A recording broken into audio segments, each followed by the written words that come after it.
प्यारे बच्चों, आज मैं आप सभी के सामने एक छोटा सा कहानी लेकर उपस्थित हुआ हूँ, जिसका नाम है कहानी का प्लॉट। किसी गांव में दो भाई रहते थे। बड़ा भाई पेशे से दरोगा था और छोटा भाई कोई काम धंधा नहीं करता था, लेकिन गांव में छोटा भाई को मुंशी जी के नाम से जाना जाता था। बड़ा भाई दरोगा था, इसलिए गांव के किसी भी व्यक्ति को काम को करने के लिए ये अच्छा खासा घूस के रूप में रुपया लिया करते थे। बड़ा भाई आमदनी ज्यादा कमाता था, जिसके कारण छोटा भाई यानी मुंशी जी आराम से बैठकर उनके रुपयों को फुटानी करते थे, यानी रुपया उड़ाते थे। और ये भोजन के रूप में अच्छा अच्छा खाना खाते थे। मुंशी जी को चिलम पीने का काफी ज्यादा शौक था, इसलिए चिलम पिया करते थे।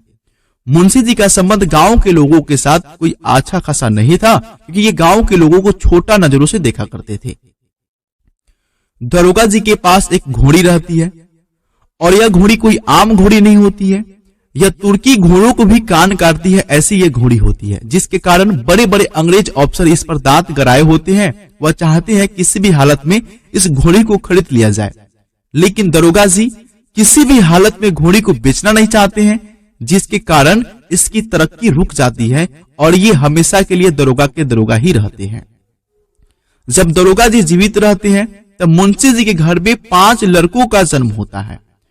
5 लड़कों का तो जन्म होता है, लेकिन कोई भी लड़का जीवित नहीं बचता है, सभी के सभी मर जाते हैं। अचानक होता क्या है, दरोगा जी की मृत्यु अचानक हो जाती है। दरोगा जी की मृत्यु होने के बाद मुंशी जी की हालत इतनी खराब हो जाती है कि वे क्या करते हैं, जो दरोगा जी की घोड़ी होती है उसको अंग्रेज अफसरों के हाथों बेच देते हैं, और जो भी रुपया अंग्रेज अफसर देते हैं उन रुपया से अपने बड़े भाई का श्राद्ध कर्म करते हैं। श्राद्ध कर्म के कुछ ही दिनों बाद इनके घर में एक बच्ची का जन्म होता है। बच्ची का नाम रखा जाता है भगजोगनी। भगजोगनी के जन्म होने के बाद 1-2 महीने के अंदर में मुंशी जी की पत्नी की भी मृत्यु की हो जाती है। अब घर में केवल मुंशी जी और उनकी बेटी भगजोगनी रहती है। मुंशी जी की हालत इतनी खराब हो जाती है कि उनके घर में खाने के लिए कुछ भी रुपया नहीं रहता है, कुछ भी दाना नहीं रहता है, जिसके कारण भगजोगनी गांव के लोगों के सामने हाथ पसारती है और जो भी इसको भोजन के रूप में मिलता है उसी से अपना भोजन ग्रहण करती है। मुंशी जी के सामने यह प्रश्न बन जाता है कि वह अपनी बेटी को इस दहेज प्रथा में किस प्रकार शादी करेंगे। शादी करने के लिए कुछ मेहमान भी आते हैं, लेकिन सभी के सभी यह कहकर टालकर चले जाते हैं कि छोटे घर की लड़की है, काफी चटोर होगी, काफी ज्यादा ये चोरी करेगी, खाना खाएगी, और साथ में मुंशी जी कोई दहेज तो देंगे नहीं, इसलिए इनसे हम शादी नहीं कर सकते हैं। और सभी के सभी मेहमान जो है चले जाते हैं। मुंशी जी के गांव में ही एक व्यक्ति होता है जिसका उम्र 44 से 45 साल होता है।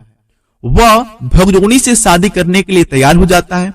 मुंशी जी सोचते हैं कि इस दहेज प्रथा के कारण इनसे शादी कर देना ही अच्छा होगा, इसलिए मुंशी जी अपनी बेटी भगजोगनी की शादी उस व्यक्ति के साथ कर देते हैं। भगजोगनी की शादी होने के बाद ही मुंशी जी की अचानक मृत्यु हो जाती है। मुंशी जी की यहाँ पे मृत्यु होती है और कुछ सालों बाद जिससे भगजोगनी की शादी हुई रहती है उस व्यक्ति का भी मृत्यु हो जाता है। अब भगजोगनी विधवा हो जाती है, लेकिन समाज के दबाव के कारण, प्रेशर के कारण उसे अपने सौतेला बेटा से ही शादी करना पड़ता है। सौतेला बेटा से शादी करना पड़ता है, जिसके कारण जो है उसे अपने ही सौतेले बेटे की पत्नी बनना पड़ता है। अगर भगजोगनी की शादी उसी की उम्र के बच्चे के साथ यानी लड़के के साथ किया जाता तो आज भगजोगनी को अपने सौतेले बेटे से शादी नहीं करना पड़ता। और शादी नहीं होने का रीजन क्या था? दहेज प्रथा।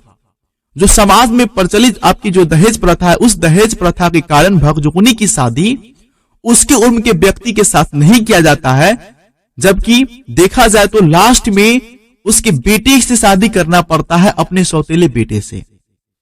इस दहेज प्रथा के कारण ही भगजोगनी को अपने सौतेले बेटे का पत्नी बनना पड़ता है। आप इस कहानी के बारे में क्या सोचते हैं, हमें कमेंट करके जरूर बताएंगे। आशा करते हैं आपको वीडियो अच्छा लगा तो वीडियो को लाइक भी कीजिएगा। जय हिंद, मिलते हैं नेक्स्ट कहानी में।